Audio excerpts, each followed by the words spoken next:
COVID-19. Remember her? Remember masks? Remember those things? Since the initial global pandemic breakout in 2020 of COVID-19, there have been numerous efforts by many governments, especially the US government, to pretend that the disease is rapidly facing its end, and to jump the gun on easing restrictions and precautions despite the fact that it's still out there and every winter there are huge spikes in cases. The latest development, which Americans were joyfully given in early March, saw the Centers for Disease Control and Prevention relax one of its only recommendations, no longer advising people to quarantine for a 5-day period upon contracting the virus. If you feel fine, the CDC says you are fine. The thing about that is, no. There's multiple problems. We all know that COVID can be asymptomatic for some and still highly contagious. And we also know that fine is a spectrum within which many people will feel pressured to assign themselves against their better judgment for fear of social ostracization and, of course, missing work and school. According to Self magazine, doctors note that infectiousness has little to do with specific symptoms, since you can be sick and contagious without a fever and with few, mild, or even no symptoms at all. And if you're testing positive on rapid tests, you're very likely still able to infect others even if you feel fine.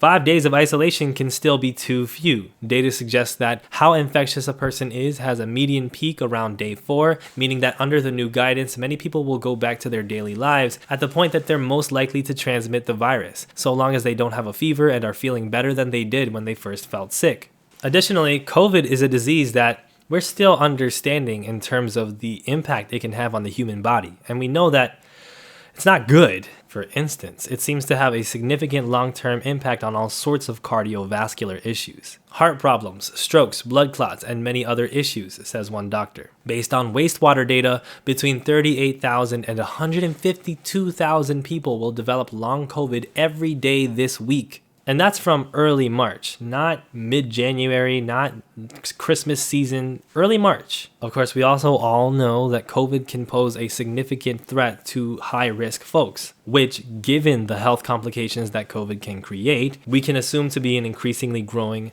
portion of the population. So, why would the CDC, an agency that is designed to secure the health and safety of its population with regards to infectious viruses, make such a decree that is clearly scientifically inaccurate and could endanger many people?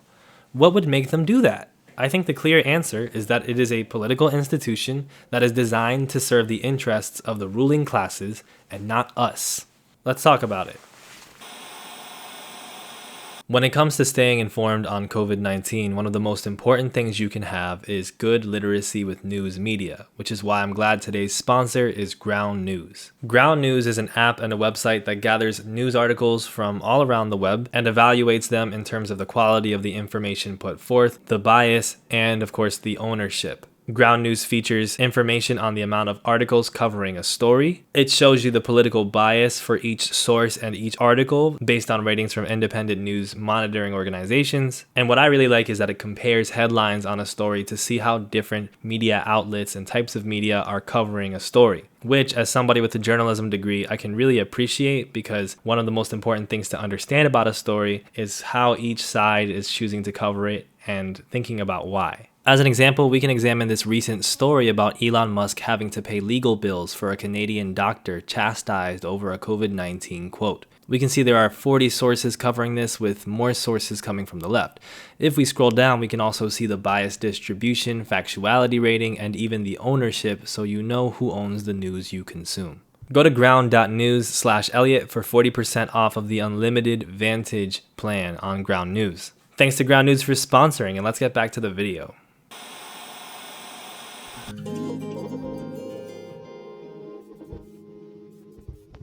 Sorry my voice sounds a little bit higher today. I just had dinner before this because I was really hungry. The Centers for Disease Control and Prevention was founded in 1946 as the Communicable Disease Center, then a response by the US government to malaria in continuation from World War II. Over the years, it grew as an agency deployed to control numerous different diseases in the US, including STDs and tuberculosis. When the COVID-19 pandemic broke out, the CDC became the subject of intense scrutiny from both left and right-wing political critiques, including far-right anti-vax and anti-mask ideologues and progressive critics who were outraged at mishandlings by the Trump administration. Let's start with a piece by Foreign Policy, which is not exactly a magazine known for loving commies, but in January of 2021 featured a piece by Chicago journalist Noah Berlatsky entitled "The U.S. Coronavirus Response Might Be a Crime Against Humanity." The article starts by quoting an epidemiologist named Dr. Greg Gonzalez, who said that the U.S. is getting awfully close to genocide by default, with Berlatsky then noting that this was several 100,000 deaths ago. This is a 2021 piece. As a reminder, he compares the government's pandemic response to man-made famines, such as the one in Ireland, and cites research stating that it has led to hundreds of thousands of needless deaths. Berlatsky notes that the Trump administration was reluctant to pass necessary legislation, even overlooking a federal plan that would apparently disproportionately favor Democrat-run states, so that the deaths caused in these states could more easily be blamed on Democratic politicians. The piece touches on how political the CDC is, how decisions by government agencies are made to prioritize certain lives over others, with hundreds of thousands dying unceremoniously as a result. 3 years later, has the Democratic Party restored the dignity of the CDC and saved the hundreds and thousands of lives that were left behind by the Trump administration? Not at all. Nope. Ease restrictions and advisories, like the one we talked about in the introduction, are terrible guidance for a US population that's apparently less interested in masking, testing, and social distancing. My body, my choice means personal choices. When you choose to go out in public and go indoors without a KN95 or an N95 mask, you are making the choice for other people's bodies. As an immunocompromised person with asthma who's disabled and trans, I not only am a more high risk to get sick, but then when I do get sick, I have less of a chance of even getting treated. And that was shown today. I went to a new doctor's office to try to be established as a patient. They said that maybe if I want my doctor to wear a mask around me, then maybe I shouldn't actually be a patient with them. There was an immunocompromised person who was put on a psych hold in the emergency room and refused pain meds for a migraine because they were asking their doctors and the nurse practitioners to wear masks in their room because they're immunocompromised. They were told that they were being hysterical and overdramatic. We can't help the fact that we're high risk. You can help the fact that you're spreading diseases. COVID is not over. It's not like minimal either. This is major. We have people who are high risk who have been isolated for years because people just want to get back to normal. My normal is now not being able to go to the doctor because my doctor won't wear a mask around me. Your comfort is not more important than disabled people being able to live. Me. Didn't Darwin have some kind of theory about this? That's what I was thinking. I had to check the timestamps to make sure it was still 2024. Like, did I time travel back 3 years? I'm so confused by all the contradictions. My body, my choice, but wants to force people to wear a mask. Right. Make it make sense. Did you listen to the next sentence? Wait, I thought it was trust science and give unwavering support to what the CDC recommends. Everyone must do what I say. Why won't anyone do what I say? Surely you have made an HR manager that has this exact energy. Most woke school kids are just saying kids of middle management trying to emulate their parents. Free will is something, isn't it? If I see you, I'm spitting in your direction, man. I can tell if this is real or not. Like, no one can be this dumb, right? This has to be rage bait. What's the major? I'm so confused. I work with folks picking out classes. If a person walks in wearing a mask, I put on one. We get close during certain parts of taking measurements. I don't want any of my folks to get sick. Folks, thanks. Is this real? The aforementioned epidemiologist Greg Gonzalez currently serves as a public health correspondent for The Nation. And in September, he wrote an article coining the term the "you do you" pandemic, criticizing talking heads in the COVID realm, including former Biden administration COVID czar and sitting dean of the Boston University Board of Health, Ashish Jha, who wrote in a piece for the Boston Globe that most of us can finally ignore COVID. Yay! I didn't know I could do that. Well, thanks, Ashish. Ja has been praised by liberals. The establishment loves this guy. An article in WAPO basically just kisses his ass for a few paragraphs and calls it an opinion piece. And while Ja can be credited with helping to improve distribution of Paxlovid, which is still severely under-distributed, that's a medication for COVID, as well as organizing wastewater COVID testing, the majority of the praise he receives is just post-COVID propaganda. His message is that COVID is essentially over.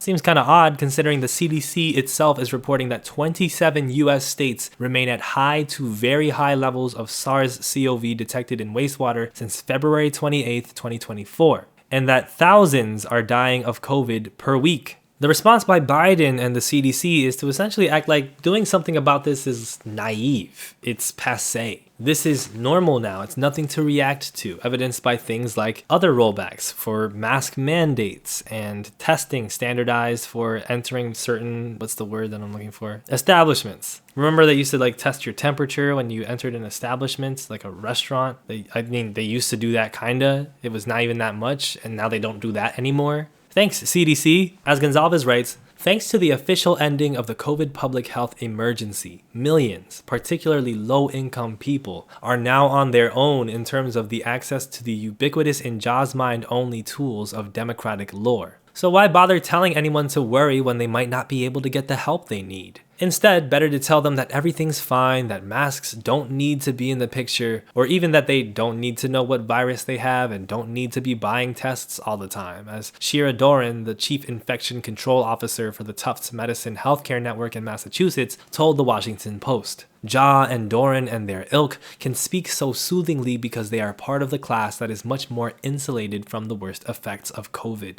People like them, the ones with money and access, can afford the expensive COVID tests. They can ensure that Paxlovid reaches their door quickly. They'll be first in line for the new boosters.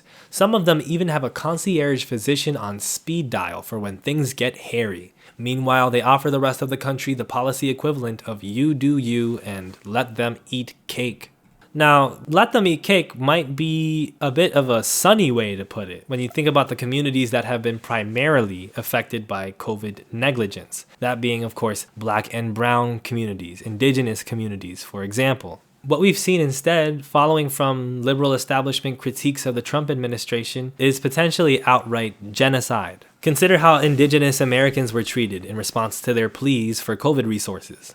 And I just saw a tweet saying that Native Americans asked for help during COVID and they were sent body bags. So when I say burn them... Yeah, that happened. This is not too far away from me, actually. There's a bunch of tribes that work for the Seattle Indian Health Board, but yeah, my tribe was included. Same thing happened up in Canada during the whole bird flu thing. It's almost as if they want certain people to die and or become disabled and or desperate. I wish I could go more into detail about that, but don't really have the time for that in this program.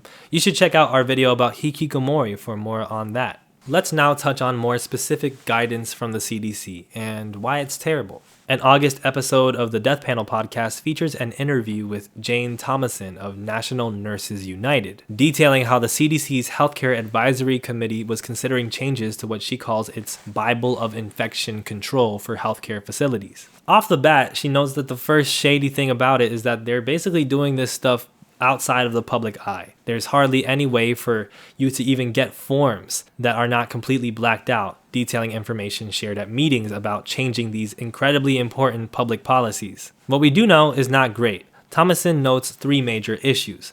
First, even though they improve wording about airborne transmission, so they went from the model of airborne transmission, droplet transmission, and contact transmission being the main categories of transmitting COVID-19, the categories are now by air and by touch, which are better categories considering people were confused about droplet versus airborne transmission. Droplet transmission is also airborne transmission, and it led a lot of people to thinking that certain levels of distance away from each other were not acceptable or were acceptable. It was confusing, basically, and had people underestimating the potent nature of airborne transmission. Regardless, the precautions proposed are insufficient. They propose a 3-tiered system of air precautions, the first of which, routine air precautions, seem to think basic surgical masks are adequate for protecting against air transmission. And they are super not. In the podcast, Thomason notes that these cloth masks are meant to protect against spraying of certain chemicals in hospital settings, as well as splashes, and also to prevent you from spreading emissions. They are not with the right material or makeup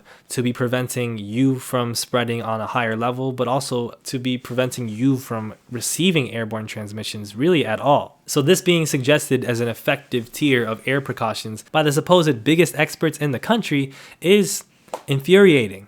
I went through that 200 plus page document, and the thought of reducing that to 10 to 15 pages after having spent hours going through it with a fine-tooth comb is frankly terrifying.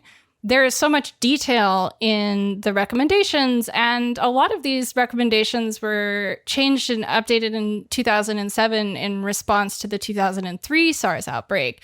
And what's really, I think, difficult and frustrating is to imagine both the kind of impact that this could have immediately to care, but also just the space and duration between these updates and the kind of information that's going to get lost in the simplification of this document into something shorter and more quote unquote user friendly. Like I understand that impulse, but it is very worrying, especially considering a lot of the other recent changes we've seen, or even just changes we've seen to COVID guidelines or frameworks in the last, 2.5 years. So, but also if this guideline gets rolled back, it could be in place for quite a while. There's a whole body of work, decades, literally decades, longer than I've been alive, longer than you've been alive, of research on respiratory protection and how it protects workers from aerosolized hazards in a variety of industries, in a variety of settings. And they didn't look at any of that.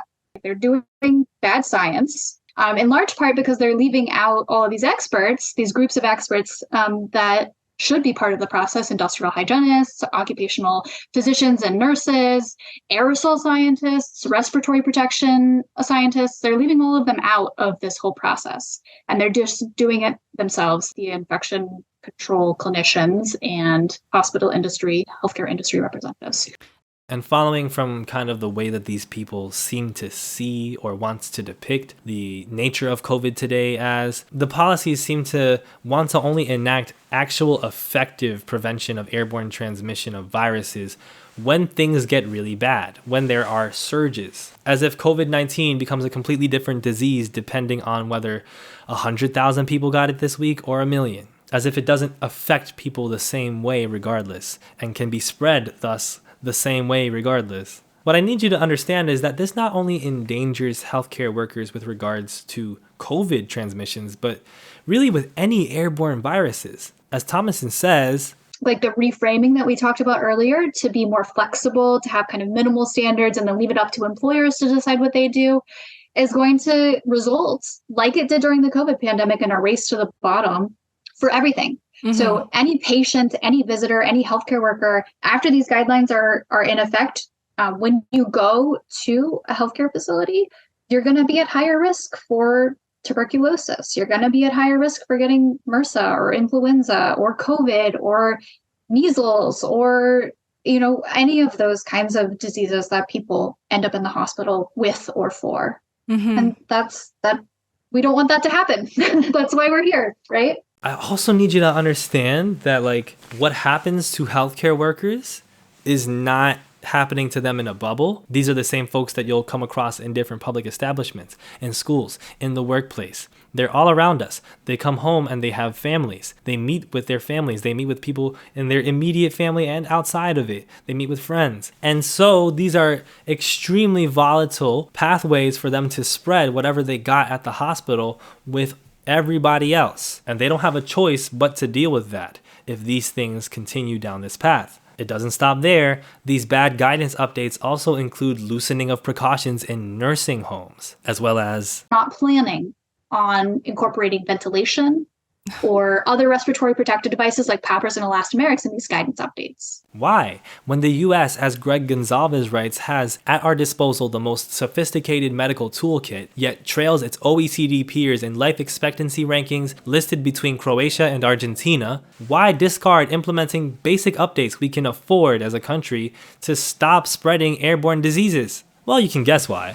As Thomason says, so if you think about the things that I've talked about they're all oriented towards less protection. They're rolling back to a surgical mask rather than an N95. They're not using an airborne infection isolation room. This whole idea of the flexible approach. The only person that benefits is the employer because they save money. They don't have to pay for N95s. They don't have to pay for, say, PAPRs and elastomerics, which are types of respirators that are even more protective than an N95 that really should be used more often. They don't have to pay for ventilation. They don't have to pay to when there's a surge in COVID patients or a surge in patients with an unknown respiratory infection. They don't have to pay to convert rooms into negative pressure rooms to protect folks. And what that means is that everyone who's present in that environment is going to be at higher risk. Look on the bright side, though. As bad as the U.S. government's response to COVID has been, what we've known about the U.S. government for the past 50 years or so is that things will only get worse. Gonzalez recently penned an article about bipartisan efforts actively trying to further chip away at American public health. If we don't make robust efforts to stop these forces from below, the force of capital will burst down unencumbered until it crashes through to the Earth's core and destroys our planet. Sorry, I get a little bit poetic sometimes, you know. Let's conclude by talking about what we can do. First and foremost, efforts by Thomason and National Nurses United led to the advisory committee retabling these updates for revision in January. They described this as a major victory. It's another sign that if you band together with people and resist through anything from protests to petitions to social media campaigns and far more, it can have an impact. It will have an impact. What I think people often overlook, though, when I see the landscape of discourse on this website, is that once you stop fighting because you think you've done enough, that's when the fight continues and gets really, really bad for you. Resistance is a lifelong effort that spans across many, many, many generations. It'll never look like a happily ever after. You'll never arrive at some perfect ending. Actually, you should take a look at Lily Alexander's video on the fascism of endings for more on that. I have been as guilty as anyone of being lax about COVID precautions at times. I'm sure many of you watching can say similar things. Be honest. But just as irrational as it is to say, COVID is over, stop doing things to try to stop it or resist it. It's all good. We've done all we can. It's also irrational to say, I failed, I messed up, so I'm just gonna stop trying. Nothing could be more useful to the people who want to keep doing bad things. Speaking of people doing bad things. So for all of you ne'er-do-wells who wants to continue to complain in YouTube comment sections about how everything is screwed and there's no point in trying to do anything, I want you to get that boot out of your mouth and put a mask in front of it. KN95 masks, N95 respirators, even better. The latter is even better. They're gonna be your friend. They're not perfect, but they work when you wear them correctly. Cover your nose. I can't believe I have to tell people to cover their nose with masks. I can't believe. Please tell me I don't have to tell you that. Please tell me I'm doing too much. You can find lists of recommended masks like these all over the web. And even though they're disposable, if you properly clean them, they can be reworn. So that's a way that you can not have to spend so much ridiculous amounts of money on these. You should also be designating at least 1 day a week, hopefully 2, to be doing rapid testing at home, at a healthcare facility if possible. Here's some folks you should follow on social media because that's what y'all love. Y'all love when people give recommendations of people to follow. On TikTok, while that app still works in the United States, J.COVID does great content explaining how to better take tests and wear masks as well as sharing vital information. The reason people comparing COVID to the flu is so infuriating is that the flu is a respiratory disease. It enters your respiratory system. Now, COVID infects things called ACE2 receptors, and they are all over our bodies. So another thing people say is, I barely felt anything. Well, great. Either your system fought it off very quickly and effectively, or if you don't feel very much, it's because your immune system is not revving up and not fighting it. Crutches and Spice is an extremely good content creator who's also really funny, and in particular has key insights and points about disability justice. Follow the People's CDC on multiple platforms and stay posted on their articles and updates. They often post calls for public comment campaigns, protests, and more, as well as sharing vital information. In one post, they share important tips for holding safer in-person gatherings. And follow the Death Panel podcast, whose swanky jean jacket I wore in the video about Hikikomori. Double plug. You can join a mask block near you. In the description, there will be a Google Doc, a collaborative zine, which features tips about how to make your own mask block. And also be encouraged to search for mask blocks near you if they exist. Many of them exist. Start thinking about hosting events for things that you care about that are COVID safe so that people who want to do different activities don't have to be confined to unsafe places in order to do them. I went to Muay Thai and did the class in a respirator the whole time, and